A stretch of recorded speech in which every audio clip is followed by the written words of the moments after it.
Welcome back to another episode of Willpower, the podcast where we talk about the uncovered stories about willpower, how to achieve goals, and how to stay focused. In today's episode, we have Cat Necula. Cat, thank you very much for being here Thank you today. so much for having me. Well, I'm very excited to have you here. me too. Very excited too, my man. So, I know yeah. that we've been talking about this podcast for so long, Yes, we have. and Yes, finally, have. we are making it. We made it. We made it. Thank you so much again. Thank Thanks you. a lot for It's an honor. And I just say congratulations on a great podcast, actually.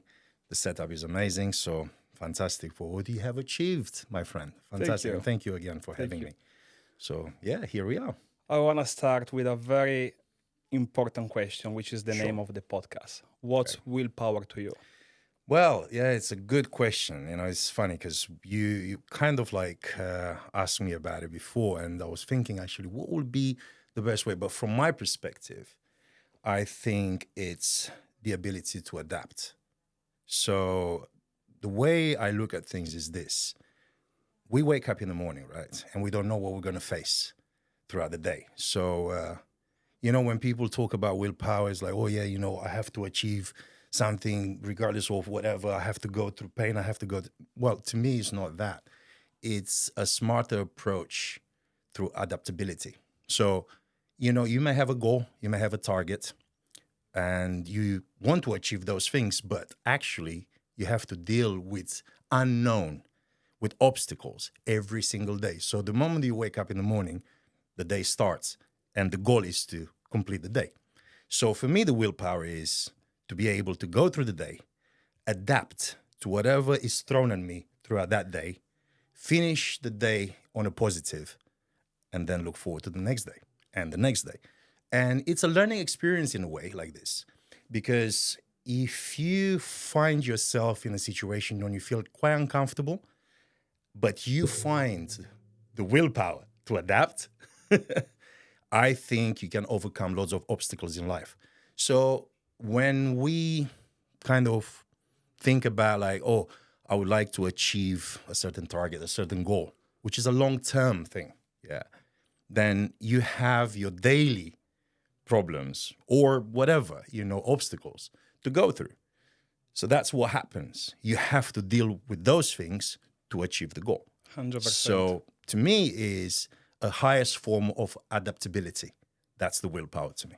I hope he kind of answers the question. I love that. I love that. Thank you, man. I really like how you started from the day and then going forward to the journey and then just Yeah. getting anything that comes to you and then deal with that. It's a more realistic approach, I think, Yes. because before we take things too far, we need to deal with now.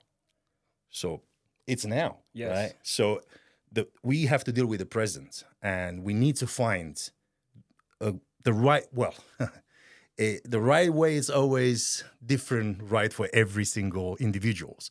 But in my case, I try to find the positive outcome of everything which happens around me, right?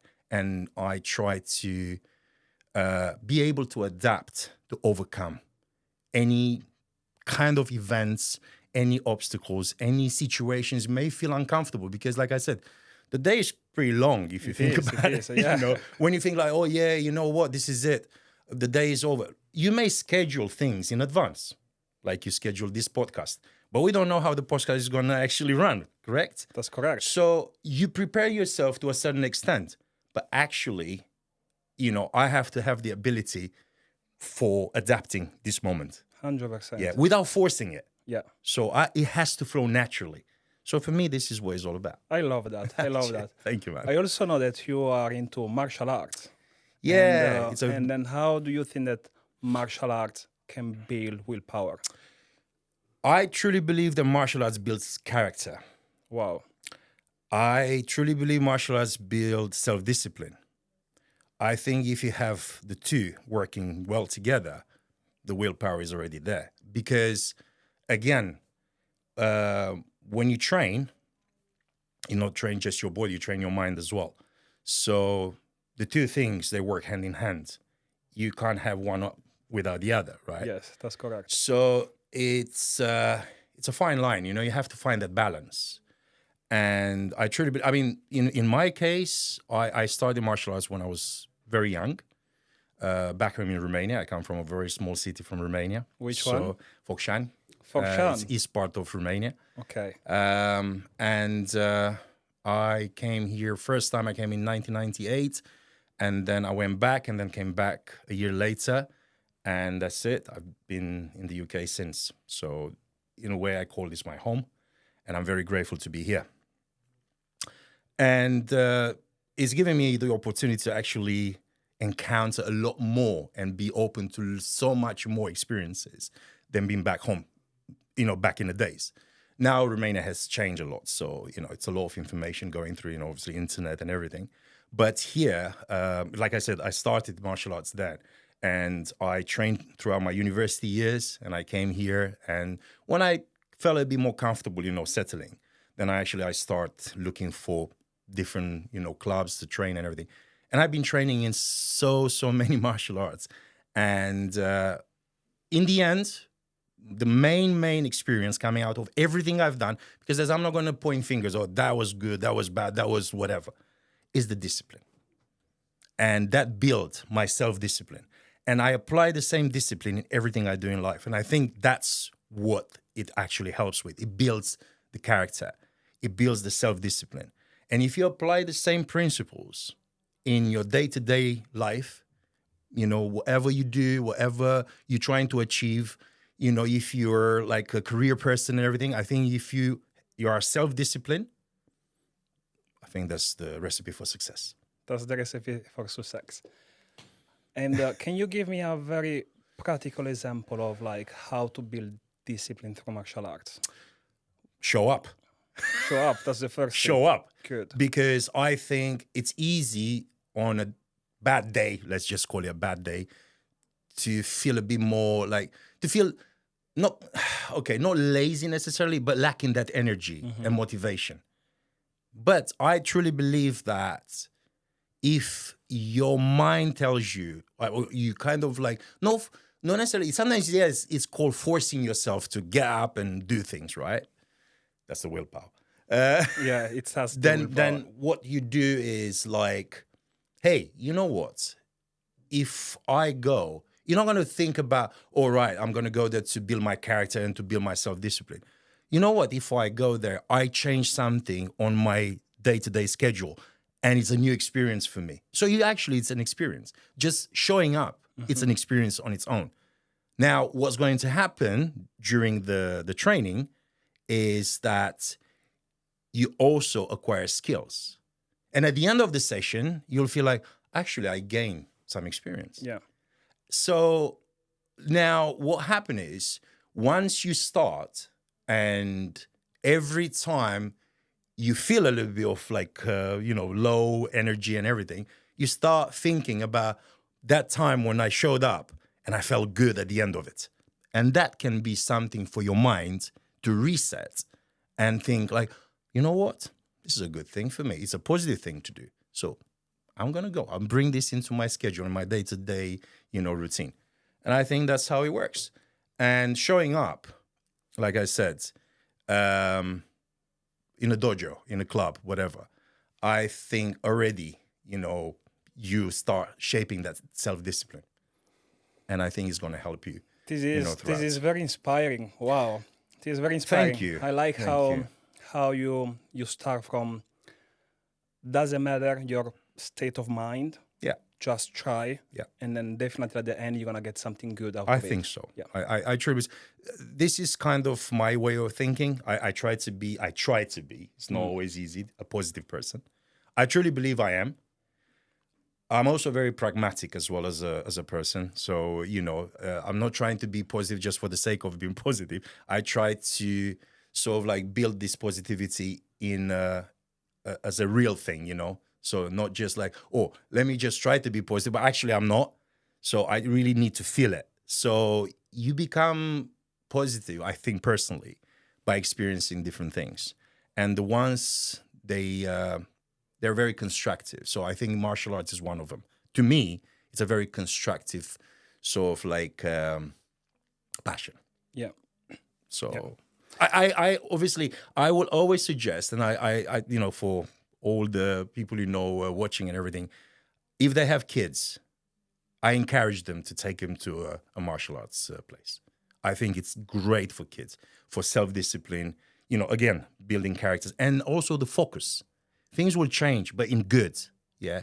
People shouldn't think about, oh, the pain they have to go through, the things. Hey, life is a pain.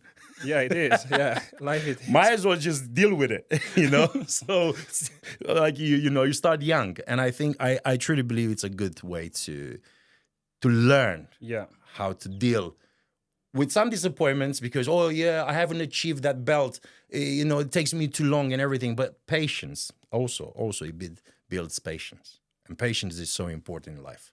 Very important. No laziness, patience. patience. Wow, wow. Clearly, patience give you a lot over time because we live in a society where we want everything quick and now. And then I don't want to lie, I'm one of them. But lately, thanks to meditation and also thanks to martial arts, because I do kickboxing, I know you I, do. j- I just realized that like patience is the key for the long-term goals. Yeah. You actually said that you are very positive and pragmatic, which is a very good combination. How do you talk to yourself? How do I? How do you talk to yourself? How- Clearly, you have some thoughts inside about showing up every day, and what are actually the things that you say to yourself when? It's very interesting that you're asking this. I mean, I think when I was younger, because you don't have that maturity, you know, when you're young, right? But you see the movies, you see this as, oh, I want to be like him. Oh, I want to be like that. Oh, I want to get to black belt. Oh, I want to. So you set goals, right, at that time. And once you start sort of like, how can I say, working towards those goals, you start thinking less and less about the goals and enjoy the journey. So I don't need to talk to myself into anything these days. I just show up. I don't have injuries. Happy man. I can go and I enjoy the day because that actually now makes me happy. It's my form of meditation. Yeah, So I found my form of meditation through martial arts, and that makes me happy. So I don't even need to think too much about it. You know, I don't need to drag myself into it. Of course, I've got days when I feel like, oh, do I really want to go? Yeah, hang on a minute. Do I really want to go to work? Okay, let's side of the martial arts, you know, the class and everything. Oh, do I really want to go to work? But then again, hey, listen, we have to. You know, we have to find that willpower to get through the day. And then, you know, you start the day and you find yourself in that place where like, hey, oh, today I've got this class, so I'm going to go to the class. I don't need to talk myself into it. It's part of my daily routine. And it's nice. It's a good routine to have because, you know, at the end of it, you'll feel very good about it. Although when you start the day, you felt very, you know, like lacking energy and very lethargic. So I think I passed that. Before it was the achievement factor. I need to achieve that when I was younger. Now I don't think about. Now I just feel like this is my form of meditation. wow, wow. It sounds like you kind of like started from a place where you set goals, and then over time you kind of like realized this gratitude mindset. Yes, where you just say that's that correct. where you That's just say very that you're very happy that you don't have That's injuries, correct. and that's what exactly keeps you going. That's and not then, true though. I do have loads of injuries. Yeah, No, but I know. Yeah, no, but it makes sense. Yeah, yeah, that's exactly what it is. It's just a form of meditation, and if even if I have injuries, I have to find a way to work around them without pushing into it too much, because I know what's going to happen if you start kind of like going, oh man, you know, I have to go through this. I need to go through pain. It's not the good. It's not the right thing to do. yeah. Things. It's always good to focus on what you are grateful for, and also focus on what you have instead of like what you don't have. Correct. Absolutely. Well, absolutely. Good. Talking about, I can see there, Muda and Nuda. Max Muda. Nuda. Training. Nuda I Max love training. that. Yeah. You also teach street defense. Um, Wow, teaching wow. it. Wait 1 second, because here I want to understand a bit more. Okay, Clearly, sure. we train in the same gym, and Sure. I know that you are a very good jiu-jitsu coach, which is Uh, amazing. I'm not maybe a good jiu-jitsu coach. Okay, You by, are? by all means, Okay. Okay. it's very kind to for you to say, but it's yeah. Okay, please ask me the question because Okay. I don't want to jump. But And then one day I just saw you in the gym training for street defense, and I was wondering what's actually street defense training, and then how does it look like? sure. Uh, right. So in terms when it comes to street defense, because my martial arts background is going to take me way back. So, I started with karate and then I moved into something called taijutsu. Then I did Filipino martial arts and everything inside. But along the way, right, I've come across a gentleman called Antonio Faeda, who is the founder of Nuda Max Training, right? And me and him, we're like brothers, right? And we call each other brothers in arms. Um, we have a very similar way of thinking about what is happening out there in terms of, a street confrontation. He had quite a few, cases of where he had to handle himself. He's very good. He's a great martial artist. He's an accomplished martial artist. I have huge respect for him. And together we start experimenting from our personal sort of like experience, individual experience. We did, boxing, Muay Thai, he did as well. I did other things, weaponry, jiu-jitsu, boxing, a bit of everything. So we start putting together all these elements. And we realized that we have so much in common. But one thing I'm going to say here, apart from the structure and everything else which Nodamax is actually offering, is the idea of using this particular system to your own needs. So you adapt it to your own body and everything. So you can become very creative. So you are offered something, but then you can use the creativity, your own personal sort of like body and your creativity to make it work for yourself. But the most important thing I will say in self-defense is awareness. So without awareness, street defense doesn't exist. So in reality, the street defense is you being able to de-escalate a situation. It's not to get into it, right? So like we were talking, early on, like if I just get on a bus or I get on a tube, the first thing I do, I sit somewhere where I feel safer, so very close to the exits. Yeah, I look around me, I look what's happening, and a couple of times I just go off the tube because I felt uneasy. So I didn't care, whether I had to wait for another train or whatever. I didn't care about that. I just felt very uneasy. It was something there which didn't feel quite right. Yeah, and I just got off. So to me, that's self-defense. That's street defense. In terms of technique, in terms of acquiring sort of like knowledge, how to use your body as a street defense weapon. Weapon, I shouldn't say street defense, no weapon. But No. you know what I mean? Yeah. Just to kind of like be able to handle yourself. You know what? I believe that cross training is fantastic. I believe that learning something, like I said, which, well, to me, very important is a martial art, a combat sport, which is called combat for a reason, which has sparring, full sparring in it. You have to be able to understand when you are in a very kind of like in a situation where someone really wants to hurt you. I know in a gym, your training partner doesn't want to hurt you. That's for sure, because it's a controlled environment, but it's giving you that sort of kind of like attitude that, he's trying to win the fight between the two of you and you're trying to win, from your side. Yeah. So I think sparring, any martial art actually which involves sparring, it's a good martial art to actually to go and to practice. Those where they work just on, I would say, drills and everything, I don't really believe in them unless you use them specifically for fitness, because they can create a very false sense of confidence. So I think it's good to know how it feels to take a punch, to be thrown, to deal with people on the floor, to deal with people, standing up. So I think it's good to know how it feels to feel a bit under pressure. Yeah. And I always say it's very hard, well, it's almost impossible to replicate a street confrontation in a controlled environment.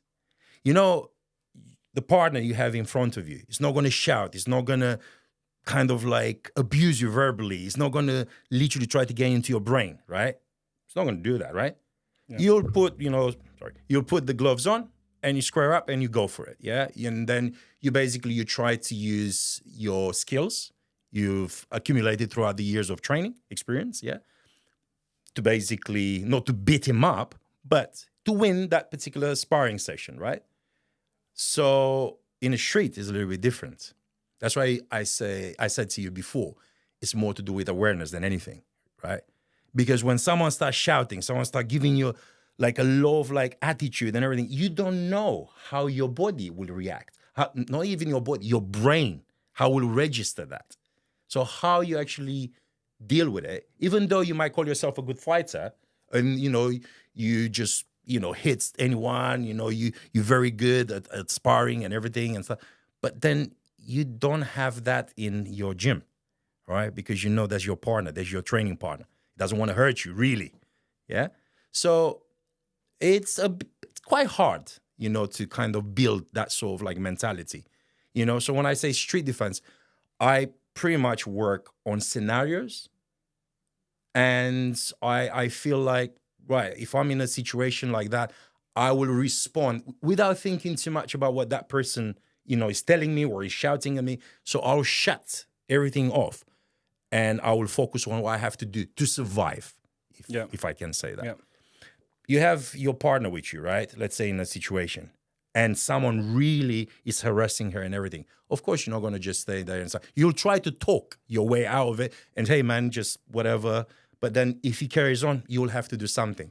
Yeah. But you will do what it comes natural to you at that particular moment in time.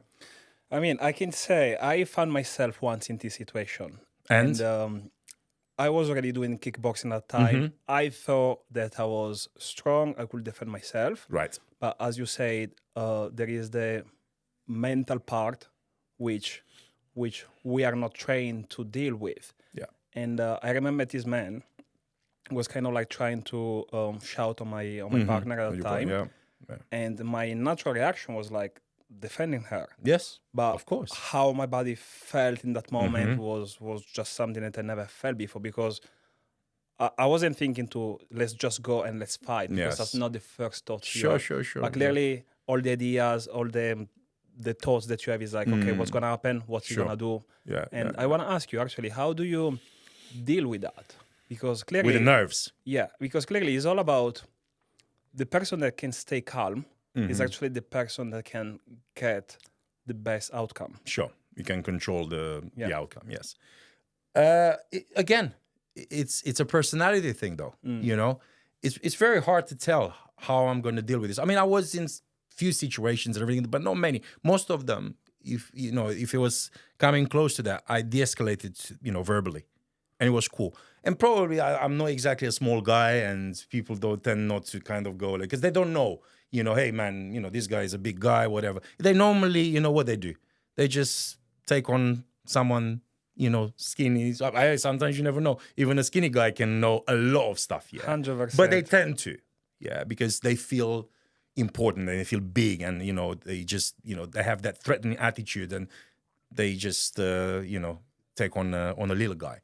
So in my case, I was in very few situations, but like I said, most of the time it was the escalation through, talking. Yep. But if I was to be in I was in a thing. Yeah, exactly. That's exactly what I want to ask you. Did you ever find yourself in a actual situation? I did. But like I said, I didn't have to fight.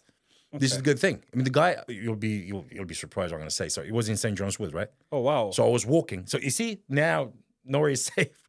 So I was actually walking. I was, I think Queen's Grove. And I was walking towards, I can't remember exactly. Sometimes I just go around that way.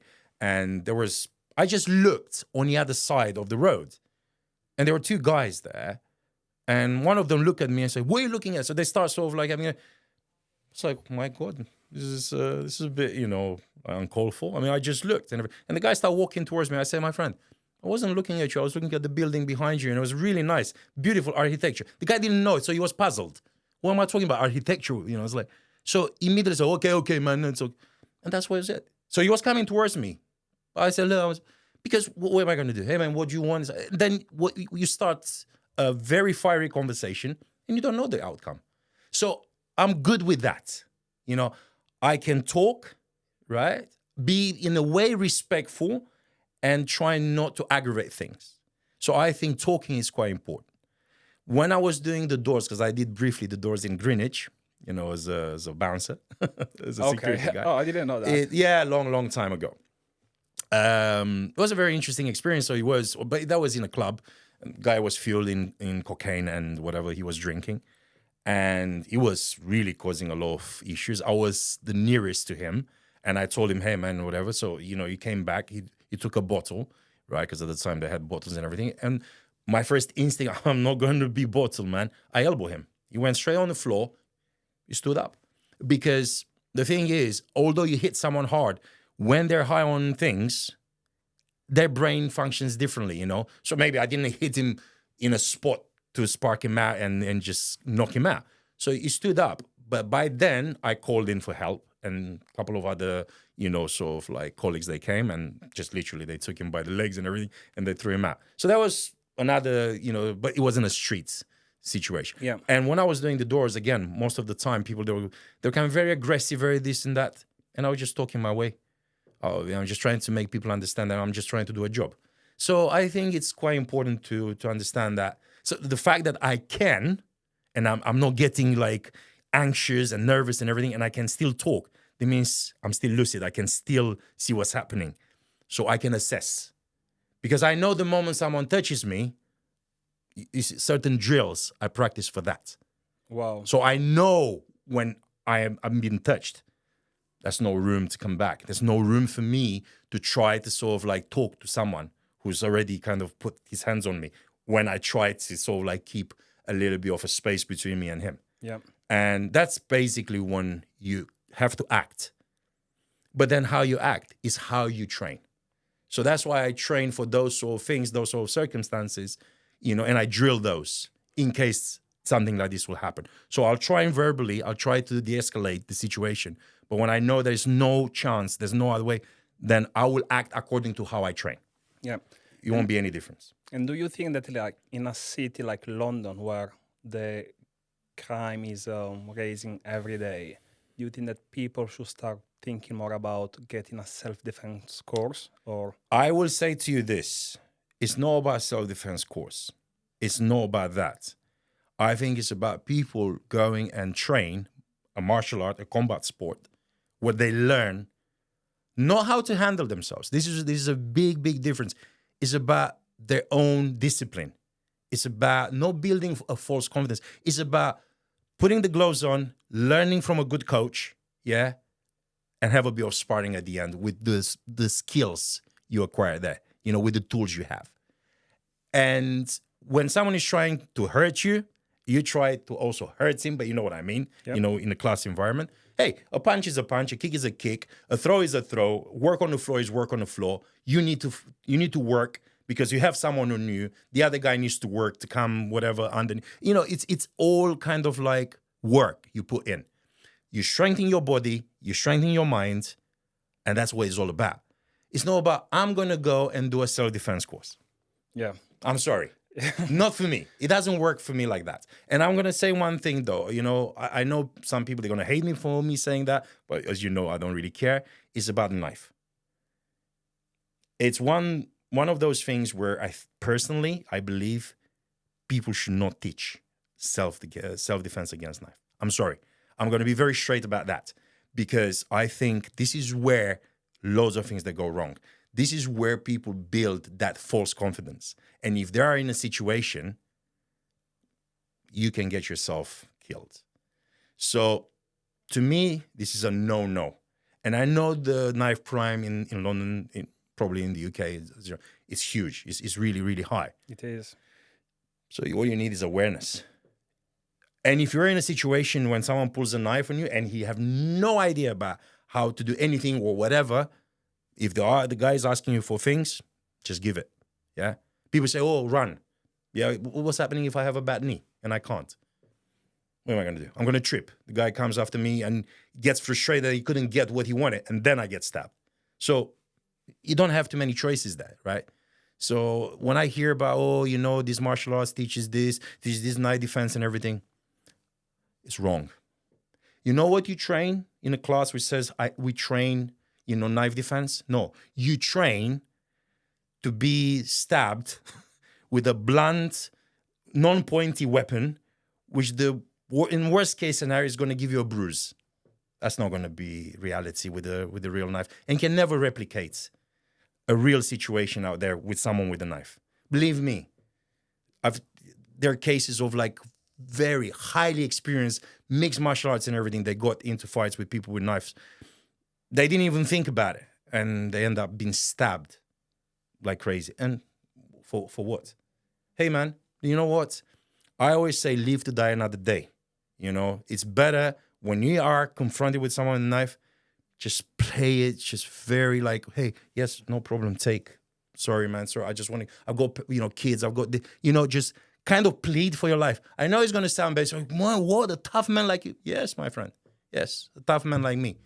Believe me, I know how it is to be stabbed. I'm sorry. I trained with knives, real knives for 4.5 years. I got stabbed in training, and that's a controlled environment. And I stabbed someone in the hand. I know I shouldn't be saying that live, but I did it. And I know what a knife can do to you. Trust me, it's not nice. So when I hear people say, yeah, if you do this, if you do that, these classes, they do self-defense against knife, don't fall for it. You know what? Train jiu-jitsu. Train any combat sport, like I said, which gives you that sort of like ability to be able to take a punch, to throw a punch correctly. You know how hard it is to throw a punch correctly. People think, oh yeah, I can throw a punch. No, you can't. Believe me, it takes skills. Learn that. Learn those things. Yeah. Don't think too much about, oh yeah, but I need to learn how to train with knives and everything. No. Or you have something in your hand to put between you and the man with the knife. Oh, fantastic. Yeah. If I have an equalizer, I'll use it.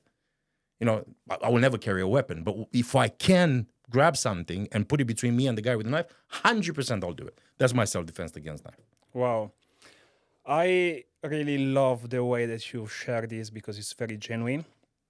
And one of the reasons why you are here today is also because I admire you for the It's very big kind heart of you. I that admire you you have. too. Thank you so much. And I just want to understand more how actually this journey started, because clearly you don't do this to hurt other people, but you do this to inspire other people and to feel safe and protect yourself.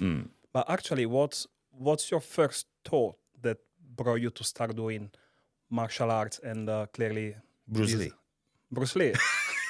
I'm not gonna lie to you. Bruce Lee. That's just the first movies you could see on VHS.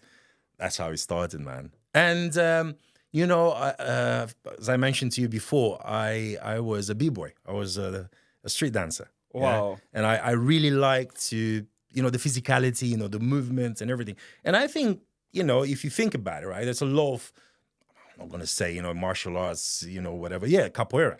It's very, I never done it. No.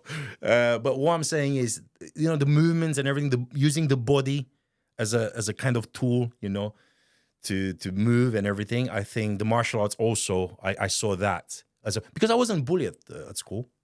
No. I didn't start martial arts because I was bullied. I know loads of, kids and everything, they started because of that. No, it wasn't, it wasn't the case. Actually, I remember, far from it, I've never been a bullied, but there was a situation, I was, I don't know, 12 years old or something like that. So I was in a courtyard and everything and stuff. Like we were playing football and someone said, oh, I want to, whatever. So he came straight to me. And I wasn't doing anything at the time, right? But I just punched the guy, put him on the floor, and that's it. So that was enough for me to make a name for myself in the school so no one would mess with me. And I didn't do anything. I didn't train, So, but then there was nothing to do with bullying and stuff. I just enjoy the fact that, I saw Bruce Lee and I was like, oh man, wow, this is cool. And as schools, they start sort of like kind of opening after 89, after the communist regime, obviously was over. Then I was like, hey, I would like to train this. And there were just very few schools at the time. There were many schools, especially in my city because it's a small city.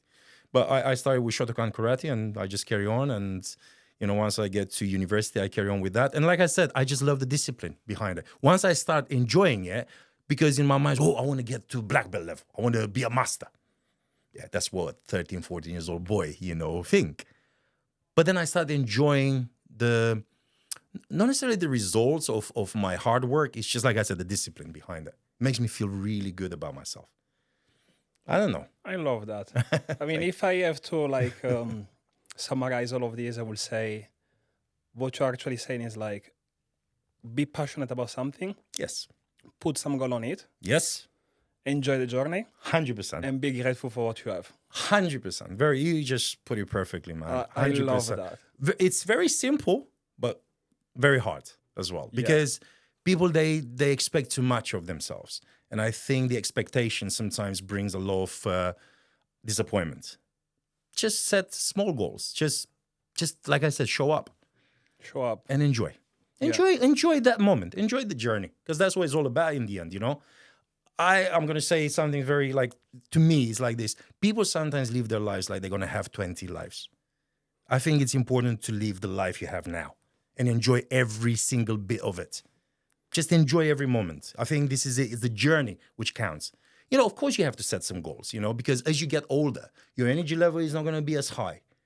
But if you set some goals, when you still have the energy, like I said, you have to go through the days to end up where you want to be. But along the way, you'll have so many ups and downs that if you have that form, like I told you, the adaptability factor, you can get through those ups and downs, mostly the downs, because the up is always good, but you'll get the downs as well. And you'll have one day closer to achieve those goals. But take one step at a time instead of I want this and I want it now. The new generation is a bit like that. I don't know. Maybe it's just me, but I don't know. I feel that they have no patience. The rules are very simple, I think, from my perspective. Be patient, but don't be complacent or lazy. Yeah? So patience is a virtue, but it has to be nourished. You have to work on it. So martial arts, I think, will teach you patience. Wow, you are sharing a lot of insights that I really love. It's what I believe, anyway.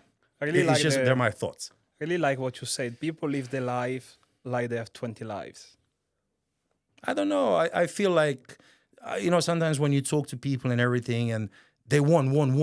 They want. Everything is about want. But how about to create, build, to just take it easy, easy in the sense that cherish every single day, be grateful. Yeah. Every single day, be grateful. Wake up in the morning and that's a blessing. Because some people, they're not that lucky, and you want, I want this, I want to achieve this, it's fine. But go through the day first, Set the goals, realistic goals. Another thing, people set unrealistic goals, or they want other people's goals. Yeah, I mean, and achievements. Comparisons is never a good thing. Absolutely. Comparing yourself to someone else, most of the time just end up with some disappointments. Absolutely. Because you don't live the other person's lives. You don't have what the other person has, but you have your own. And basically build on what you have. Build on your positives. Nourish them. Grow them. Use them in your favor to achieve what you want to achieve. I think that's, it's easy to say it's easy, but it's not. Yeah, I mean, maybe that's, of course, maybe that's come with experience. I mean, the more you experience Maturity, it, the more you try it, and the more you understand. Yes. The more you get disappointed, the more disappointments you have in life, and you manage to overcome them, I think that will make you stronger. Also, it can really put you down. Yes. That's where the willpower comes in. 100%. Even because real growth starts where you can actually handle the pain. Yes. When you can handle the pain with willpower, that's where you actually start growing. Correct. Nothing wrong in crying from time to time, and shows your emotions. People that always think, oh, no, I'm a tough man, I can't. Nah, man. It's good to get it out, just release a little bit, It's good. It's like all these like tough guys and everything and stuff. There's always a softer side of people, right? And from time to time, it's good to let it out, Be honest to yourself. Yeah. That's very, very important. Always be honest to yourself, and be respectful towards yourself. But most importantly, be kind to yourself. Very important. What are the practical tips that you can share to people in order to be kind to themselves and to be honest with themselves? Have from time to time, I will tell you what I think, right? It's just from my perspective. You have the highs and the lows in life, Yes. right? You wake up in the morning and you feel like energetic. Use that day to do most of the work you think you can do on that day because you have the high energy in, yeah? Just like really go for it, yeah? Don't think too much about it. Do what you need to do and finish the day on a high. The next day, you're on a low. Don't know why, but you feel low. You feel like, oh man, I can't. I just like, that day, you still have to go to work, but you know what? Take it a little bit easier and reassess a little bit your life, Give yourself a little bit of time when you start thinking, do you know what? Let me think about my life a little bit, It's like, well, actually, I haven't done too bad, I'm okay. Give yourself a pat on the shoulder, yourself. And maybe set up some new goals or set up something. So that day needs to be a day where you readjust a little bit, you recalibrate, emotionally. So that will be, to me, a way of day. I mean, a day when I just, it's about myself and I try to recalibrate a little bit, and think about the positives, not about the negatives. Because it's nothing negative about your life. The negative thoughts are your own thoughts at the end of the day. And if you nourish those will grow. So you have to remove those thoughts from your brain. Doesn't matter how hard life is, people they suffer, they go illnesses and everything and stuff like that. But when you talk to them, they still keep, that smile and they're still brave and, they just tell you, hey man, look, life is good. Life is good. Don't worry about anything, just enjoy your life, be grateful for everything you have. So a bit of like reassessment and recalibration, it will teach you that sort of kindness, but it's the kindness to yourself. When you're kind to yourself and respect yourself, you can be kind to other people and you can respect other people. But it's all about yourself in the end. That's all it is. You have to be respectful and kind to yourself. And then you understand how to be kind to other people as well. Wow, I love that. That's exactly what we normally talk about here, because everything starts within you. Yes. Because when you start focusing too much outside, Yes. then you kind of like lose the connection between the actual reality that you're living and your actual goals that you want to achieve. Yes. No, absolutely. I think everything starts within. Yeah. So, yeah. Wow. Thank you for sharing this, because it's amazing. No, thank you for. I want to talk about something very, very interesting. Please. I know that you are a very passionate art investor. Art, yes. Yeah. How did that start? I mean, Yeah. from martial arts to art. But yeah, this is the thing. It's nothing to do. There's no correlation between the two. Honestly, it's nothing. So the art itself, the art, not the martial art, the art, the fine art. I think as well the roots are back into my, little creativity I had. I think I still have a little bit, right, from my days as a street dancer, right? And because, like I said, Romania was very closed and you couldn't actually, see much outside. But the music always was there. You had obviously this opening to music. And, although, I was a big boy, like I said, I was breakdancing and everything. So when I came in my 20s here, not immediately, but I always knew about the fact that the street dance is linked to street art. Yeah. The graffiti and everything. And a little bit later, I started, hey, you know what? I kind of want to look a little bit more into it. Let's see who are the street artists, here in the UK, and then start kind of looking a little bit further. But I start with the UK. Heard about Banksy. Wow, okay, Banksy. Start looking a little bit more into it and everything. And then Nick Walker and D-Face and the Shepherd Ferry, in the States. Later on, people like Kos and everything, like big names, now. And I looked at their sort of like art, and I was like, man, I like this. And I remember, start sort of like I joined a forum, an art forum, and I start getting a little bit more information about it and everything. And people were talking about, hey, listen, I'm selling this, I'm selling that, everything. And I had some savings at the time, and I was like, you know what? I'm just gonna buy a Banksy, And I remember buying my first Banksy print, which was a silver flag, was called. And believe me, they're not cheap. Even at the time, it was £1,000. It's a lot of money. I mean, later on, that proved to be a very good investment. Yeah.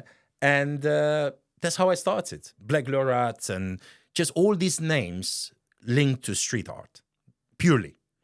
So, I build on that. And then people were trading and everything. And that's how I started doing it. Buying things, selling things to buy something else. And slowly, my art collection started growing. And it's funny because no one got me into it. I got myself into it. Yeah. And I learned the hard way. So doing a lot of research and everything. Luckily, the internet was there. So it helped a lot.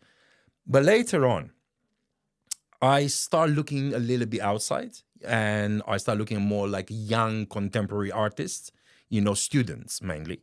And I start going to their graduation shows. I start looking for, different things which they kind of like, they attract me, because when I buy art, I need to buy art which I enjoy looking at. Yeah. You can't buy art purely for investment. Yeah. I truly believe this is not the way to do it. Yeah. It's like anything you buy, anything in life. If you buy something, let's just say, if you buy a house, right? And 10 years later, you live in a house, right? So you made an investment, okay? You have someone to value your house. So let's say you bought it for 400,000, and then the guy will tell you, in 10 years' time, oh, this is worth 800. You're not going to be sad about it, right? You're going to be very happy about You're going to be a very happy man. But when you bought it, you didn't buy it with the idea of like, oh, I hope this is going to go, I don't know, at what value. So with the art, it's pretty much the same. You buy art. If you happen to be, lucky that particular investment will turn to be a great investment, you're happy. If it's not, you should be happy just to have it on the wall and enjoy it. And that's how I think people should buy art. Wow. It has to be something which kind of like speaks to you, right? This is how you have to buy art. Something needs to create some sort of like a reaction inside you when you choose to buy a piece of art. Otherwise, if there's no connection with the piece you buy, I think you shouldn't buy it. Because the most important thing is everything you do and everything, it has to be enjoyable without necessarily to have, a financial sort of like connotation to it. So later on, yes, if I have a art valuation done for insurance purposes and someone said to me, how much you pay? I mean, they're not going to ask me, but I know how much I pay for it. And I ask, how much is this now? Oh, it's £60,000. And I know that I pay £1,000 for it. Not bad, right? That's a great investment, I would say. That's a great investment, but at the time... At the time, you didn't know. Correct. You didn't know. So buy what you enjoy. Buy what you love. You will say that like the best way to invest in art will be like appreciate the piece itself. It starts with that. Yeah. 100%. But like anything, you educate yourself. Like if there are certain artists you really enjoy and you focus on a particular artist or particular artists, learn a little bit more about themselves. And if you want to have a bit of both, a bit of what you like and a bit of investment, you just have to do your research. Like anything in life, you have to. So you have to educate yourself. You have to go, now, like I said, information, like you say, it's power, but it's readily available. I mean, you find information on the net and everything. But the most important thing is to go into galleries, go, see shows and everything if you start this journey. That's how I did it. Wow. So you are saying that it's very good to take actions and then It's very important to start take actions. exploring, to see. Totally. Because I think if you don't, well, action speaks louder than words, right? 100%. Otherwise, what you do is just dream of something, or it's a hearsay, or you only listen to your art advisor. Hey, buy this because you know this is a good investment. I will know. I mean, personally, I think art is very volatile. It's got the highs, but it can also have the lows. So at the moment, the art is on the low. The art market is suffering because of how it is. You know, the market is the way it is. And I don't think it's just the art, but the art is at this level. Am I happy to look at my pieces on the wall? Yes, I am. That's fine. I can live with that, Yeah. you know? And that's what it's all about in the end. But if you want to get into this, you've got to go. You have to have the mileage. You have to put your boots on and go to shows, go to colleges, art colleges, do studio visits. That's how it's done. It's work, time consuming, It is. but nothing comes easy. It is. It's amazing how you have these two sides of street defense and also this soft side of like art, which make you a very special person. Oh, it's very kind of you to say. I don't consider myself special. It's just I chose this. I chose to do it for myself, not for anyone else. You know, if someone sees something like, I don't know, they see something good in what I do, and they feel like, hey, look, actually, this guy's got a story to like you gave me this opportunity to tell my story in a way. Right? I'm very appreciative. But next, as I come out of this podcast, still going to be the same guy. You know, I whether I've changed anything in someone's mentality, very unlikely not. But if someone takes something positive from this conversation we're having today, it's fantastic. I'm great. pretty sure that they will take something positive out of it. Well, if they find something positive, I'm happy. You know, Good. it's a great thing. But yeah, Good. it's fine. So we are almost at the end of the podcast. I will say to you, what's the best advice you will give to our listener in order for them to start something new in life like you did and achieve something great? Okay. First and foremost, be disciplined. Work hard, but be smart about it. Yeah, because working hard is not always smart. It's important to have a balance in life. Be kind to yourself, be kind to others, because I think once you learn to be kind to yourself, you're going to be kind to others. Be very respectful. And just basically live your life, with respect. And I think that's probably, to me, respect is a very strong, very powerful word. But I don't know if people really understand what that is. I think it's you need a lot of soul searching for that, But I think self-discipline and respect, they're two things I think they're going to take you far in life, and kindness. Thank you very much, Kat. Thank you very much. Very happy that Thank you very much for having me. I really appreciate it. It's been great. I really enjoyed it. I really enjoy also having you here as a guest. Thank you. Thank you for having me. I kind of got so much from your life experience. Ah, man, thank you. That's very kind. I mean, look, listen, I've spoken, that there was no preparation for this. I really spoke from my heart, so that's just, that's who I am, I mean, hey, listen, we always try to improve ourselves, but listen, it's been great. Thank you so 100%. much for having me. Thank you. Really appreciate it. And again, congratulations on a great podcast. Fantastic. Thank you.